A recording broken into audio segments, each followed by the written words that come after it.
Hey, deserving listeners, it's time to continue watching 90 Day Fiancé. My name is Dr. Kirk Honda. Let's see if anything of interest comes out of my face as I watch. It's quite a change and transition going on, you know what I mean? I know last time we kind of talked about there was some little bit of difference of opinion on some things. How's that? Still the same. I mean, you can't just rewire that in 6 weeks. This is true. I want to call her a hair cutter or a hair cutting person. And I know there's another phrase I'm supposed to use because since pandemic, I haven't been able to go to, my cat wants to get in my lap. Here's Michelle. Let's see if we can get her on microphone permanent. The pandemic times, I kept talking about how I had pandemic hair because I wasn't able to go to the hair cutting person, and I think I'm supposed to say a hair stylist. A lot of people in the comments would make fun of me that I would call it a hair cutting person. I don't know what people are called. But anyway, so it's ironic that Mike is refusing to go to therapy, but then as soon as he sits down in the chair, he starts talking about his relationship and he starts opening up a little bit. And a lot of hairstylists will talk about how their clients will often treat them like they're a therapist. They said there's something about having your hair, you can't move, you're sort of helpless, and someone's taking care of you and they're touching you, that will bring out people's vulnerability. People will sometimes just break out crying and they won't even know why. It's just because they're finally being touched. They're finally having someone take care of them, or they finally have someone listen to them, or they finally have the time to just sit there and relax and there's no phone to distract them. You can't distract yourself. You just have to stare at yourself in the mirror and talk to someone. And it's ironic that in this moment he is doing what would happen in therapy. And so what's he so afraid of? If he can talk to her, why can't he talk to a therapist? I don't know. I still have the ring. I'm giving her the ring back, so. Giving it back. What do you mean giving it back? Like she had it and then... She gave it to me, and I haven't given it back to her yet. There's a story there, boy. I went to Ukraine to visit her. We got a big old fight, and she took the ring off and threw it in my suitcase. And then... Just as I thought. And he's essentially indicated this, but I was wondering if this was still in his mind, and it still is. And it makes sense. It would make total sense that for Mike, it would be still on his mind. That would be the big barrier to moving forward, is that he was hurt tremendously by that. She took the ring off and threw it in the bag. I mean, didn't even say, just threw it.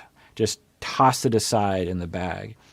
And she apologized, but usually in situations like that, we need to apologize a lot and we need to express our hurt a lot. That's the process of rebuilding and building trust and recovery. Is I'm having an upwelling of sadness right now and hurt about what happened back then. And I need you to reassure me that you love me, and I need you to reassure me that you know that really hurt me.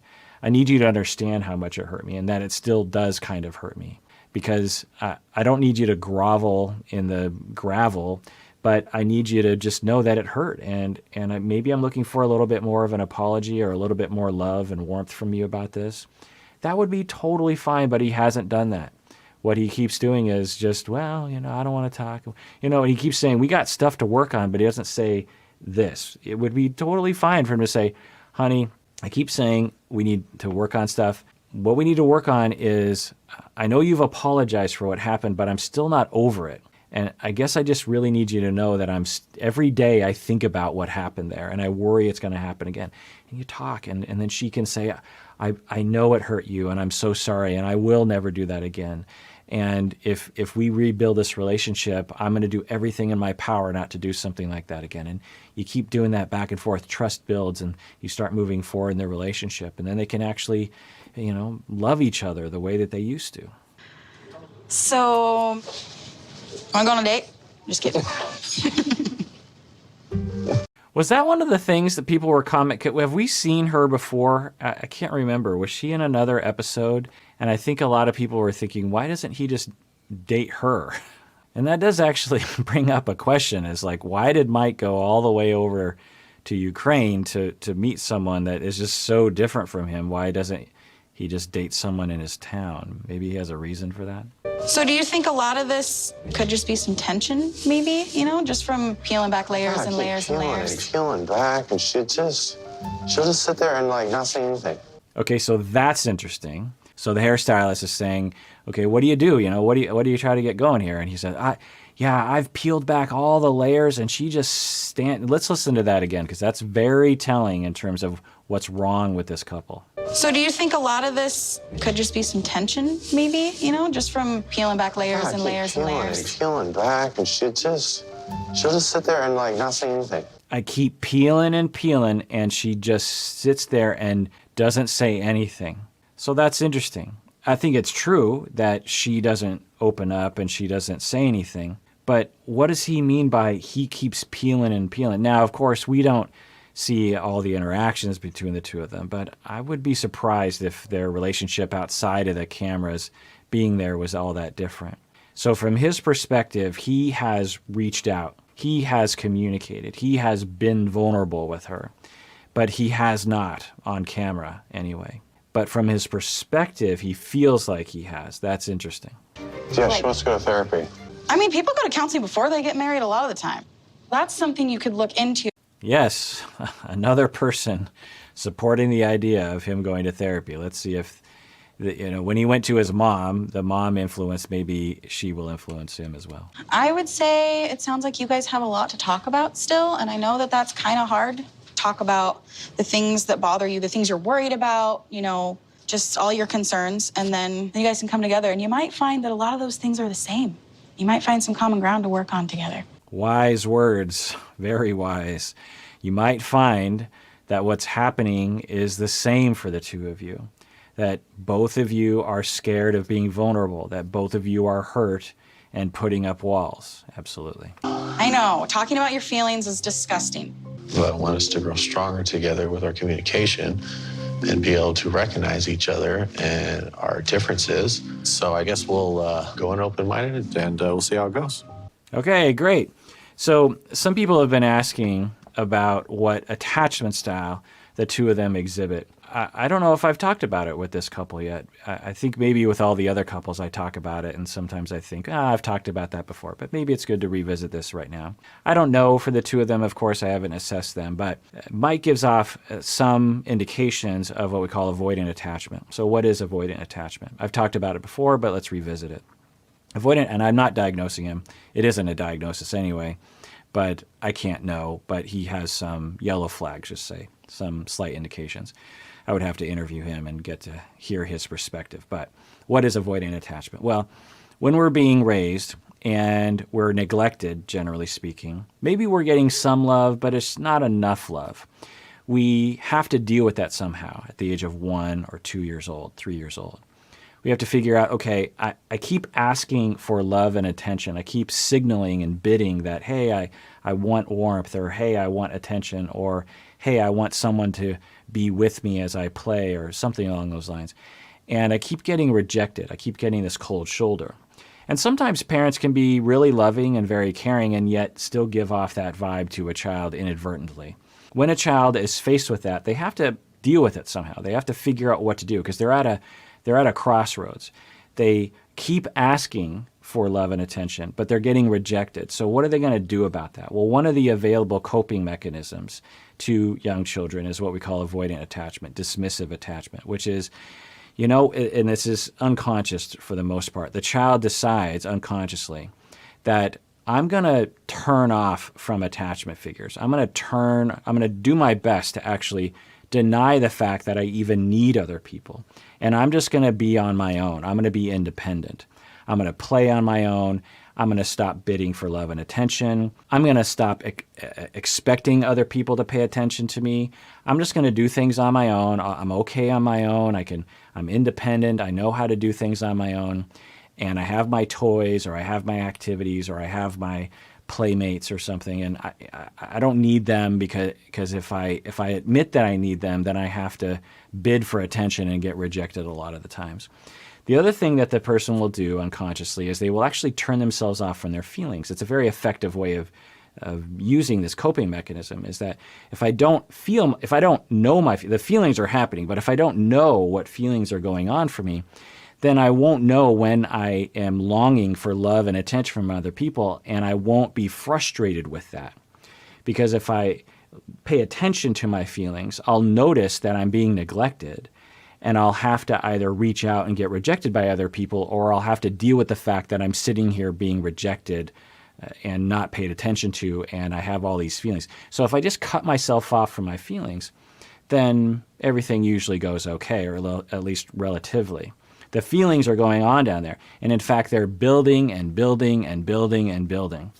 All the attachment needs, all the longing, all the sadness, all the need for vulnerability, all the need for closeness and warmth and love and affection and attention, and someone to rub your back when you're afraid, someone to go to when you're afraid, someone to go to when you need help. All those feelings are building up and building up and building up, but the person is largely unaware of it. Sometimes it'll sneak out in other things, and sometimes people actually drink as a way of numbing all those feelings. It doesn't go away, the feelings, but it can numb it temporarily anyway. And so, again, we're talking about a 1, 2, 3-year-old child that will develop this coping style, and they will grow up and they have the strategy of like, I'm on my own, I can do things on my own, I don't need other people, I'm very independent. Those needy people out there, they're weak and I'm strong.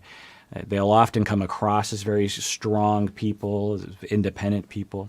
And you know what? I don't need other people. But there's those feelings of like, but I want to be with other people. I want to get my attachment needs met. And so they'll engage in relationships because some of those feelings are alerting them of you need to be with other people. You need interdependency between people. And so they're attracted to other people and they start getting involved in relationships. But as soon as there is a conflict, as soon as there is an indication of this person isn't a secure base that I can depend on, as soon as this person shows to me that I can't really trust them completely, then I retreat and I run intellectually, emotionally, and sometimes physically. Now, what the person is trying to do is by retreating, they're hoping that the person will chase them. They're hoping that the person will notice that they retreated and the person will do what they can to let you open back up again. But often it's interpreted as rejection on the other person. There's a fight, and then you retreat emotionally and physically and verbally and everything. And the other person perceives that not as a bid for I'm hurt, because it doesn't look that way. What it looks like is rejection. And so the other person will feel rejected and they will move away. And then the avoidant person has their deepest fears realized, which is yet again, a person hurts me and then leaves me and doesn't pay attention to my feelings, and more reason to be avoidant. I'm going to dismiss other people. I'm going to avoid other people. I'm going to avoid closeness. I'm going to avoid my own feelings. I might not even know my own feelings. And he exhibits at least some indication of that. Now, what would be going on with Natalie? I would say some indication of a mixture of secure, avoidant, and preoccupied. So there's times when it seems like Natalie resorts under pressure, under relationship strain, that she also will put up walls and avoid. But we also see a preoccupied side to her as well. Now, we see a secure side as well in that she is actually wanting to go to therapy. That's kind of a secure therapist. It's also sort of a preoccupied thing. So let me describe preoccupied attachment if you haven't heard me talk about this before. Preoccupied attachment is usually in a situation where the caregivers are meeting the needs of the child, but then occasionally withdrawing somehow, either because the parents might be drinking themselves, the parents might have a mental disorder where the symptoms come and go. One of the parents might be moving in and out of the house. There might be chaos or something. So for this situation, the child is experiencing a fair amount of love and good attention for brief moments in time, or at least some love and attention for brief moments in time, but then it completely goes away. And so the child usually develops this style of coping, what we call preoccupied or anxious attachment, which is the child is noticing that sometimes they're getting the love, but sometimes it goes away. And at any moment, your security and your love and your warmth and the fact that you're being paid attention to and all your safety and all the function that a caregiver does in terms of keeping you away from threats, that suddenly just disappears. And what the child learns is, in order to retain that attachment figure, the child learns, sometimes at the age of 9 months, even 12 months, they will learn, I have to amplify my feelings. I have to make sure that everyone understands my feelings. So the opposite happens for this person, where they actually know their feelings pretty well, and their feelings become amplified.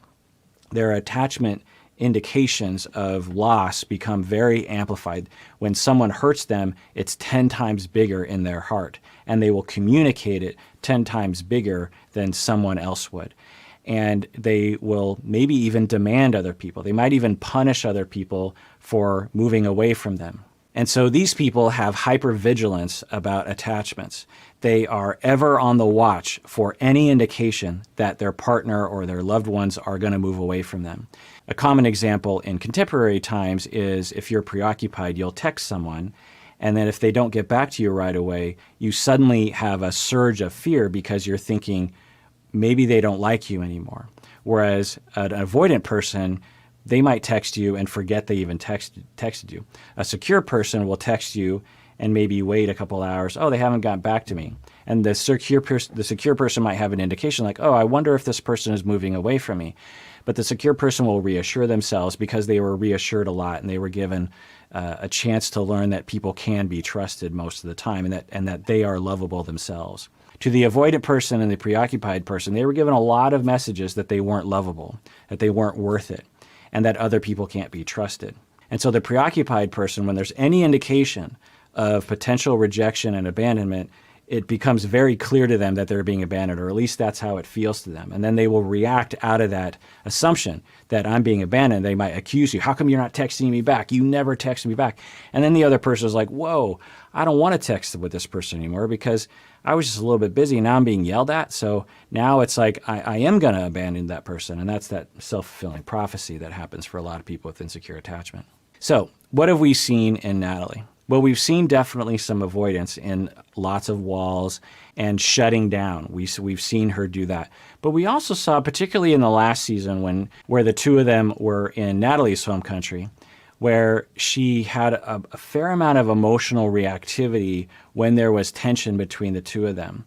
And I wonder if in those moments she was more exhibiting that preoccupied style of dealing with distance than the avoidant style. So maybe for Natalie, she has components of both, which people will have. But I have a harder time understanding Natalie because either we haven't really heard much of what's going on inside of her, enough for me to really know what's going on inside of her, at least in comparison to Mike, or she has a more complicated coping style with relationships.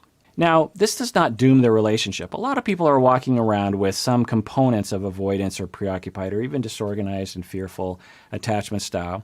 In fact, I haven't met a single person who doesn't have leanings in some direction there. When times get tough in a relationship, we all resort to something along those lines. So it doesn't mean that they're doomed. It just means that they need to know that about themselves and know how to manage it. And they need to know the style of the other person and know how to interpret what's happening. For example, with Mike, if he were avoidant, Natalie would have to understand that when Mike shuts down and moves away, he's actually really hurt. He's not rejecting her, he's actually scared. And that would help her to reach out to him in a way that would help him to feel safe. It's a well-known fact that hairdressers are low-paid therapists. Hairdressers, not hairstylists. Hairdressers. Okay, right. That it's a well-known fact that hairdressers are therapists. Now, they're not, because they're not clinicians and they can't treat people, but they often become very good listeners, for sure. All right, well, that does it for that episode of Psychology in Seattle. Everyone out there, please take care of yourself because you deserve it. You really, really do.